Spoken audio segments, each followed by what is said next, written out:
प्रदेश सरकार की मंत्री श्रीमती नीलिमा कटियार जी, माननीय सांसद बीपी सरोज जी, राज्यसभा की सांसद श्रीमती सीमा द्विवेदी जी, भारतीय जनता पार्टी के प्रदेश के प्रवक्ता श्री मनीष शुक्ला जी, पूर्व मंत्री श्री सुभाष पांडे जी, चेयरमैन शिव गोविंद साहू जी, जिलाध्यक्ष पुष्पराज सिंह जी, अपना दल के जिला के अध्यक्ष शिवनायक पटेल जी, जिलाध्यक्ष निषाद पार्टी प्रेम नारायण निषाद जी, पूर्व ब्लॉक प्रमुख संतोष तिवारी जी, प्रवक्ता भारतीय जनता पार्टी दिल्ली से अश्वनी उपाध्याय जी, बालकृष्ण पांडे जी और मोगरा बादशाहपुर से जुड़े हुए मेरे सभी उपस्थित भाइयों बहनों, भाइयों 6 चरणों के चुनाव के बाद मैं आपके बीच में 7वें चरण में भारतीय जनता पार्टी के प्रत्याशियों के समर्थन में अपील करने के लिए आया हूं। हम सब जानते हैं कि विपक्ष जो चुनाव की घोषणा के बाद नए नए गठबंधन बनाकर के नए नए तौर तरीके अपना रहा था, दूसरे चरण के बाद ही उनकी हवा निकल गई और तीसरे चरण के चुनाव के बाद विपक्ष ने तमाम नेताओं ने विदेश भागने के लिए अपनी टिकट बुकिंग करने शुरू कर दी और जब 6 चरणों के चुनाव हो चुके हैं तो भाइयों बहनों मैं कह सकता हूं कि 6 चरणों के चुनाव के रुझान बताते हैं कि भारतीय जनता पार्टी 350 से अधिक सीटों पर आगे चल रही है। 7वें चरण में अगर आप जौनपुर की 9 की 9 सीट भारतीय जनता पार्टी गठबंधन को देते हैं तो भाइयों बहनों कोई संदेह नहीं कि फिर एक बार 325 पार के भारतीय जनता पार्टी अपने लक्ष्य को प्राप्त न करता है। जनता के बीच में जो उमंग है, जो उत्साह है, वो इसी बात को बताता है। मैं आज सुबह चंदौली गया था, वहां पर भी यही उत्साह। अभी मैं मिर्जापुर से आ रहा हूं, वहां पे भी यही उत्साह और अभी मैं मोगरा बादशाहपुर में आया हूं। भाइयों बहनों यही उत्साह। पश्चिम में मैं सहारनपुर और बिजनौर में था, यही उत्साह था। अवध क्षेत्र में कानपुर और लखनऊ में था, वहां पर भी यही उत्साह था। और जब मैं गोरखपुर क्षेत्र से आया हूं, वहां पर भी यही उत्साह देखने को मिला। बुंदेलखंड में तो विपक्ष की बोनी नहीं खुलने वाली है। और भाइयों बहनों इसीलिए मैं आया हूं जौनपुर में कि जौनपुर मोगरा बादशाहपुर में अगर विगत वर्ष 2017 में आपने गलती नहीं की होती ना, तो आपके यहां ये आरोप भी नहीं लगता कि यहां के द्वारा चुना गया विधायक दल बदल करके दूसरे दल में भाग गया। और वे भागे इसलिए होंगे क्योंकि 5 साल दर्शन नहीं दिए होंगे। सही बोल रहा हूं ना? और इसीलिए तो अब फिर नाम रूप बदल करके लोग जनता के बीच में जाएंगे, लेकिन जनता उनसे ज्यादा परिपक्व है। और मैं इसीलिए आपके पास आया हूं भाइयों बहनों। जब अब उत्तर प्रदेश ये तय हो चुका है कि भारतीय जनता पार्टी गठबंधन की सरकार बनने जा रही है, तो अभी से विपक्षी नेताओं के पैरों के नीचे की जमीन खिसकती हुई दिखाई दे रही है। जो धमकीबाज खड़े हुए थे, जो दंगाई, जो माफिया 4.5 वर्षों तक दुबके हुए थे और चुनाव की आहट के बाद फिर से बिलबिलाने लग गए थे, उनको मालूम है 10 तारीख के बाद फिर क्या होने जा रहा है। और इसीलिए मैं आपसे भी अपील करने के लिए आया हूं कि भारतीय जनता पार्टी ने राष्ट्रवाद, विकास और सुशासन के लिए आपसे जो समर्थन मांगा है, उस समर्थन के लिए आज आपके बीच में आया हूं।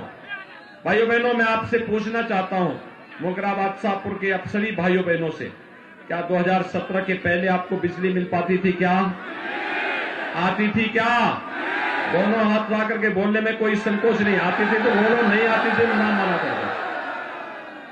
बिजली आती थी 2017 के बाद? आ रही है ना? बिजली कोई भेदभाव तो नहीं कर रही है ना? यानी बिजली की कोई जाति और मजहब तो नहीं है ना? पर्व और त्योहारों में भी नहीं है ना? क्योंकि प्रधानमंत्री मोदी जी ने नारा दिया था सबका साथ और सबके विकास का। हमने बिजली में किया है सबको बिजली, पर्याप्त बिजली, सबको बिजली। और कोरोना कालखंड में आपने एक बात देखा होगा भाइयों बहनों, फ्री में टेस्ट, फ्री में उपचार, फ्री में वैक्सीन। कितने लोगों ने वैक्सीन ले ली है? वैक्सीन का पैसा तो नहीं लगा।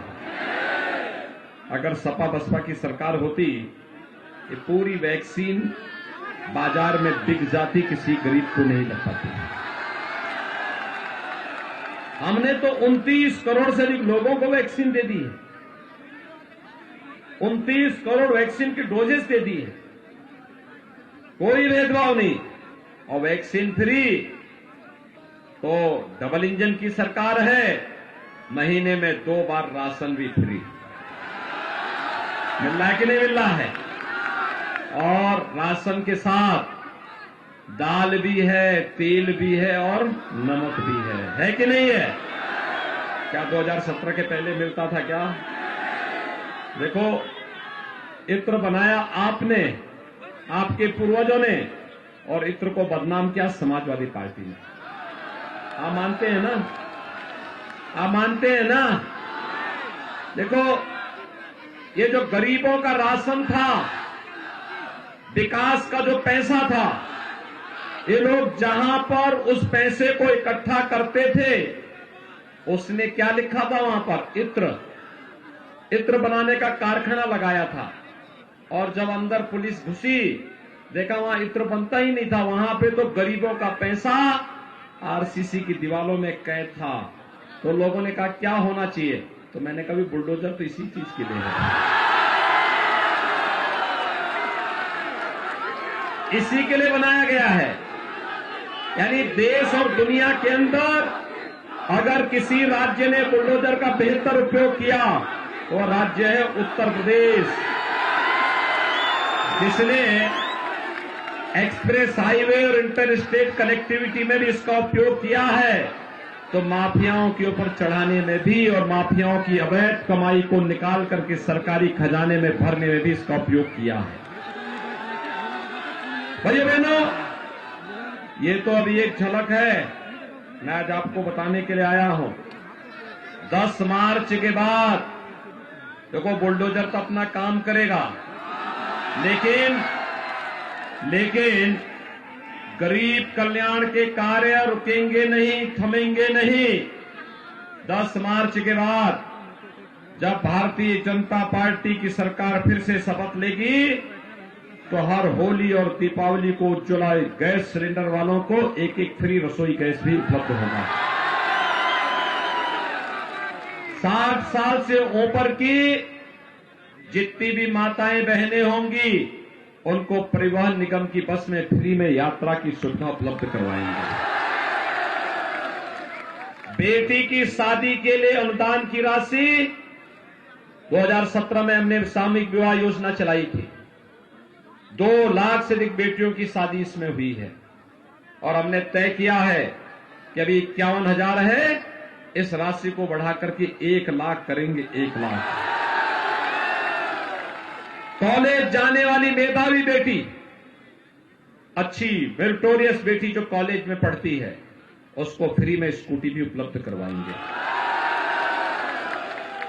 1 करोड़ नौजवानों को टैबलेट और स्मार्टफोन वितरित कर रहे हैं। हमने तय समाजवादी पार्टी ने इसकी शिकायत की है। मैं देख के ताजुब कर रहा था और मैंने बहुत स्पष्ट रूप से कहा, मैंने कहा देखो इस समाजवादी पार्टी के लोग कैसे लोग हैं, यानी सारा विकास केवल सिपाही खानदान का हो, बाकी नौजवान स्मार्ट न बने, इस प्रकार की साजिश रचते हैं। 1 करोड़ नौजवान को टैबलेट स्मार्टफोन दे रहे हैं। इन्होंने शिकायत की है और हमने भी ठान लिया है 10 मार्च के बाद 2 करोड़ नौजवान को टैबलेट स्मार्टफोन देंगे, digital access free. Sapa Basapa ने वृद्धावस्था, दिव्यांगजन और विधवा महिलाओं का पेंशन रोक दिया था। 300 पेंशन मिलती थी, वो भी रोक दी थी। हमने इस राशि को 12,000 रुपए सालाना किया है। और भाइयों बहनों, अगले 5 साल के अंदर ये राशि बढ़कर के 18,000 रुपए सालाना होगी। 18,000 रुपए सालाना। परेशान है सपा बसपा के लोग, कहां से पैसा आ रहा है। मैंने कहा देखो सरकार की नीयत साफ होनी चाहिए। पैसा आ जाता है, उत्तर प्रदेश पर प्रकृति और परमात्मा की बड़ी कृपा है, सारा पैसा आ जाएगा, और नहीं आएगा तो बुलडोजर उसको अपने आप लेके आ जाएगा। और इसीलिए भाइयों बहनों मैं आपसे कहने के लिए आया हूं, सपा बसपा से पूछो क्या विकास कराया है, तो उनके पास कोई शब्द नहीं। एक सपा के बड़े नेता मुझसे बहस करने लग गए, कहे कि आप बताइए आपने क्या किया। मैंने कहा भी मैं तो बताऊंगा। उन्होंने कहा नहीं बता ही दीजिए। मैंने कहा देखो अयोध्या में राम मंदिर हम ही लोग निर्माण करवा रहे हैं। हमने कहा था ना रामलला हम आएंगे मंदिर वहीं बनाएंगे, हो गया ना काम। हमने कुछ भी झूठ नहीं बोला ना। काशी में काशी विश्वनाथ धाम का भव्य निर्माण हो गया है ना, हो गया, कोई संदेह। और मथुरा वृंदावन भी संवर रही है। संत तुलसीदास जी का राजापुर भी सज धज रहा है। निषाद राज का श्रृंगवेरपुर भी सुंदरीकरण की प्रक्रिया के साथ जुड़ चुका है। महाराज सुहेलदेव का विजयोत्सव का स्मारक भी बहराइच में भव्य बन रहा है। और संत रविदास जी का शीर गोवर्धन का सुंदरीकरण का कार्य भी हमारी सरकार ने लिया है। दीपोत्सव हम मनाते हैं, रंगोत्सव मथुरा वृंदावन में हम लोग मनवाते हैं, देव दीपावली का आयोजन काशी में करते हैं। मैंने सपा के लोगों से कहा ये तो हमारे ये आयोजन है जो उत्तर प्रदेश को पहचान दिलाते हैं। इसके अलावा एक्सप्रेस हाईवे हम बना रहे हैं, एयरपोर्ट हम बना रहे हैं, हर जनपद में एक मेडिकल कॉलेज हम बना रहे हैं।